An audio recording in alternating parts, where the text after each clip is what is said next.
Bangsa Indonesia, bangsa yang kerja keras, bukan bangsa yang tempe, bukan bangsa yang kuli, bangsa yang rela menderita demi pembelian cita-cita. Assalamualaikum warahmatullahi wabarakatuh. Salam, Om Swastiastu, Namo Buddhaya, dan salam kebajikan. Dewan juri yang terhormat, serta rekan berpikir yang kami sayangi.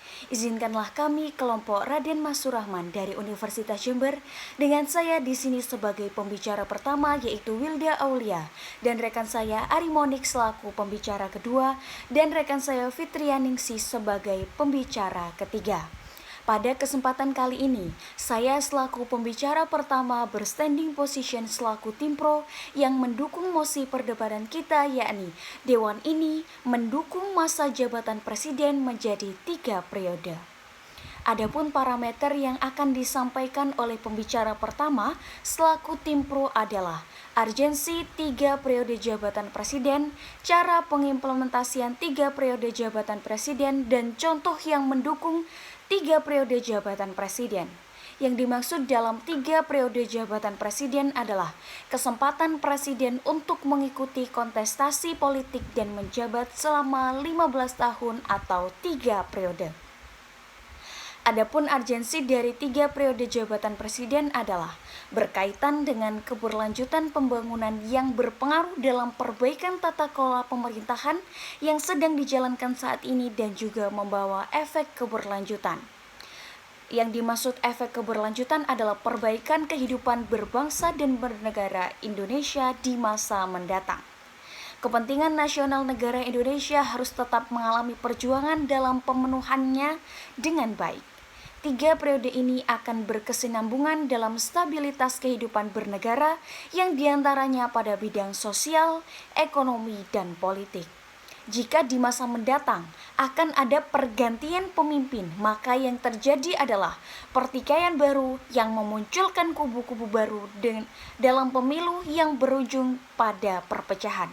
Oleh karena itu, untuk meminimalkan perpecahan, maka perpanjangan presiden 3 periode adalah jalan yang dinilai lebih efektif.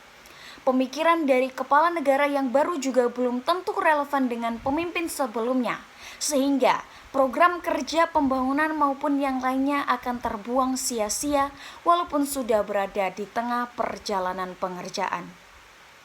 Dengan bergantinya presiden, maka akan berganti pula pola pikir pemimpin suatu negara, tak terkecuali jika hal tersebut nantinya akan diterapkan di Indonesia.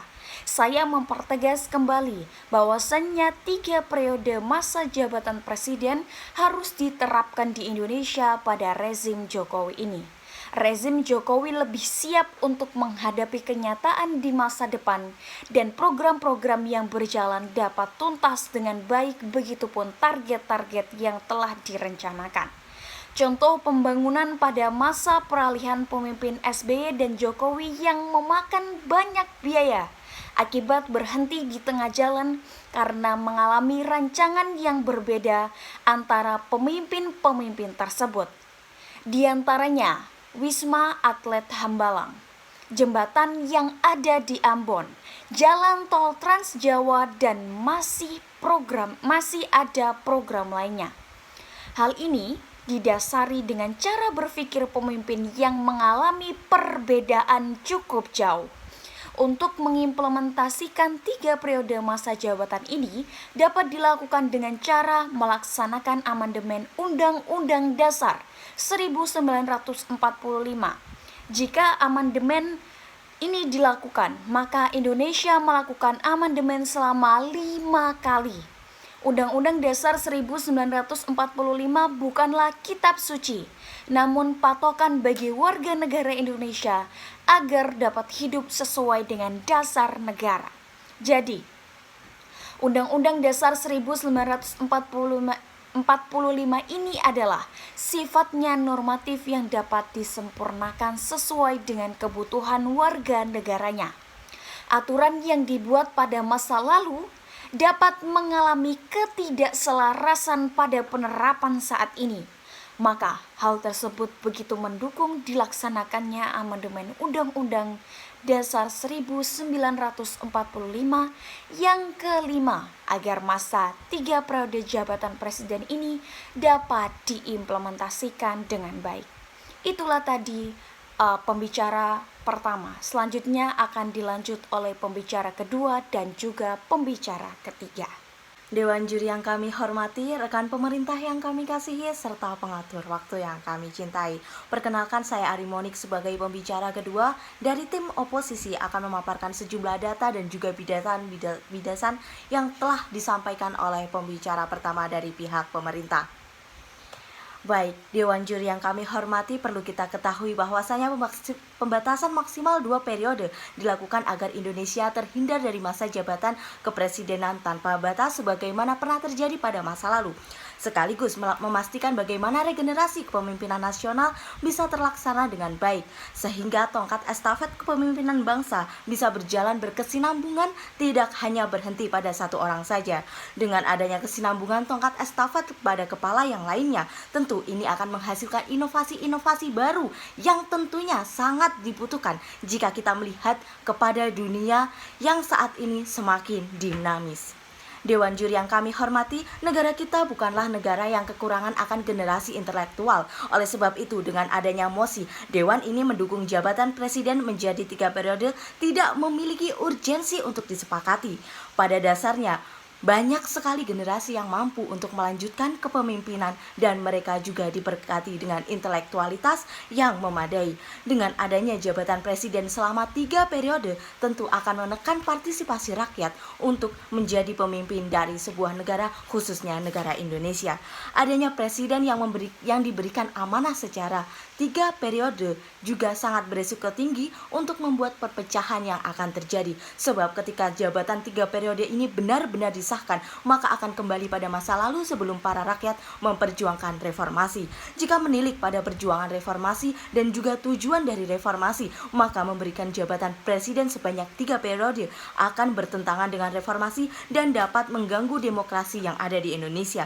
Sebab Dewan Juri, kita ketahui bersama bahwasanya dengan diberikan mandat untuk 3 periode bagi seorang presiden akan membuat elit yang sama berkuasa terlalu lama. Tentu ini akan menimbulkan watak otoriter yang akan melunturkan demokrasi.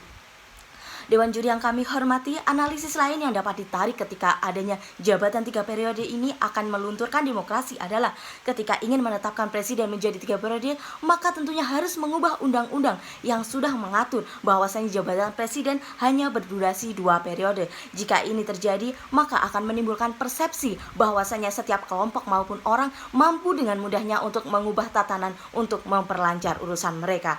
Masa 5 tahun pertama dapat digunakan untuk menjalankan program dan dapat langsung dirasakan oleh masyarakat. Sedangkan untuk tahun kedua untuk pengembangan diri dari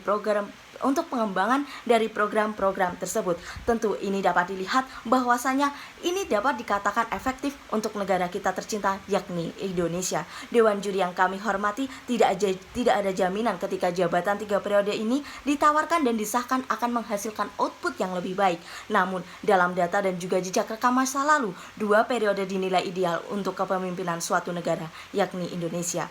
Dalam berita harian Liputan 6, politikus Golkar mengingatkan masyarakat untuk mewaspadai adanya isu perpanjangan masa jabatan kepresidenan menjadi 3 periode. Jangan sampai isu tersebut digoreng menjadi bahan pertikaian dan perpecahan bangsa. Tentu ini merupakan sebuah gambaran di mana ketika wacana ini disahkan maka akan memberikan dampak negatif bagi masyarakat maupun pemerintahan Indonesia, dan dengan adanya statement yang dikeluarkan oleh beberapa partai, tentu ini akan merepresentasikan bagaimana pendapat dan juga suara rakyat, di mana memang sudah sewajarnya tugas partai adalah menyerap aspirasi masyarakat dan kemudian menjembatani kepada birokrat-birokrat yang ada di kalangan atas agar mampu direalisasikan dalam bentuk kebijakan. Dewan juri yang terhormat, stabilitas politik di Indonesia sendiri saat ini perlu diakui. Dengan adanya stabilitas politik di Indonesia ini sendiri telah mendatangkan sejumlah investor dan juga membuat jalinan kerjasama Indonesia dengan negara lain berjalan dengan baik. Sebut saja kerjasama Indonesia dengan Uni Eropa, salah satu yang melatar belakangi mengapa Uni Eropa mau untuk membantu negara Indonesia adalah karena adanya stabilitas politik, dan itu terlihat ketika pasca adanya reformasi hingga sampai saat ini. Kita kembalikan lagi kepada cita-cita reformasi bahwasanya untuk membatasi kekuasaan jika presiden dengan jabatan 3 periode tetap dilaksanakan. Tentu ini akan menimbulkan gejolak dalam masyarakat dan nantinya akan menjadikan stabilitas politik terganggu. Jika dikorelasikan dengan wacana presiden menjabat selama 3 periode, tentu ini membawa dampak pada stabilitas politik yang kembali lagi jika kita lihat pada kenyataannya saat desas-desus berita tersebut sampai di telinga masyarakat saja sudah menjadi sebuah tungku api yang siap membakar amarah, dan tentu ini akan memecah persatuan dan juga kesatuan Indonesia yang berdampak pada stabilitas politik. Dewan juri yang kami hormati, sebagai generasi muda yang diberkati oleh intelektualitas dan hidup pada zaman yang serba dinamis, hendaknya kita menyepakati suatu statement yang harus didasarkan pada pemikiran jangka panjang, yang mana yang lebih menguntungkan dan mana yang lebih merugikan jika stabilitas politik di Indonesia ini terganggu yang disebabkan dengan adanya kebijakan presiden dan yang menjabat selama 3 periode. Tentu ini akan membuat para investor takut untuk berinvestasi di negara kita tercinta ini. Jika mosi pada hari ini disepakati, maka hubungan kerjasama yang telah diambil dan juga dilakukan Indonesia juga terancam gagal. Tentu ini sangat merugikan bagi bangsa Indonesia sendiri. Dewan juri yang kami hormati, sekali lagi saya tegaskan bahwasanya kami kurang setuju dengan adanya mosi tersebut. Sekian, terima kasih. Saya Fitrianingsi sebagai pembicara ketiga akan menyimpulkan argumen dari pembicara 1 dan pembicara 2. Dan juri yang terhormat, seperti yang disampaikan pembicara 1 dan pembicara 2, bahwa isu perpanjangan presiden 3 periode tersebut menuai banyak pro dan kontra. Menurut pihak pemerintah, menganggap bahwa perpanjangan presiden 3 periode diperlukan demi kesinambungan pembangunan di Indonesia. Perpanjangan tersebut dianggap sebagai jalan keluar dari tercapainya pembangunan nasional. Seperti yang kita ketahui, setiap pemimpin memiliki cara pandang dan strategi yang berbeda dalam membangun negaranya. Dengan demikian, adanya perpanjangan tersebut memberikan peluang yang lebih luas kepada para pemimpin untuk menuntaskan dan mencapai tujuan pembangunan yang telah dicanangkan. Di samping itu, perpanjangan tersebut juga dapat meminimalisir tumbuhnya kubu-kubu baru dalam politik yang berpotensi menimbulkan perpecahan. Pengimplementasian perpanjangan tersebut juga dapat ditempuh dengan melakukan amandemen Undang-Undang 1945. Undang-Undang 1945 bersifat normatif yang dapat diubah untuk menyesuaikan dengan keadaan yang dihadapi oleh negara saat ini. Selain itu, tim kontra memberikan argumen bahwa pemberian jabatan 2 periode merupakan kesepakatan bersama yang tertuang dalam Undang-Undang Dasar 1945.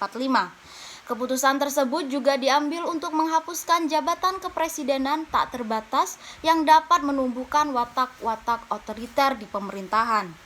Seperti yang terjadi pada zaman dahulu. Mandat dari Undang-Undang 1945 ini harus kita yakini dan kita patuhi. Tidak hanya semata-mata melakukan amandemen demi perubahan yang belum jelas urgensinya. Dewan juri yang terhormat, estafet kepemimpinan juga dibutuhkan untuk melahirkan pemimpin-pemimpin baru yang memiliki inovasi-inovasi cemerlang demi keberlangsungan bangsa ini.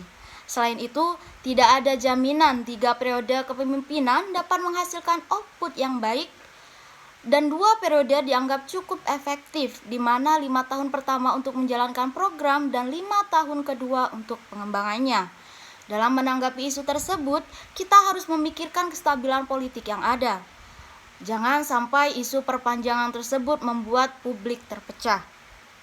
Selain itu, kestabilan politik yang terbangun dapat mempengaruhi ranah domestik dan luar negeri. Seperti yang dicontohkan, kestabilan politik dapat menarik investor dari negara lain untuk bekerja sama dengan Indonesia. Dengan demikian, kestabilan politik Indonesia perlu dipertimbangkan dengan adanya isu perpanjangan presiden 3 periode tersebut.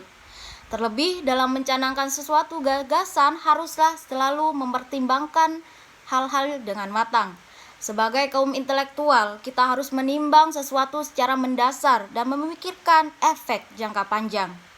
Baik, sekian dari kelompok kami. Wassalamualaikum warahmatullahi wabarakatuh.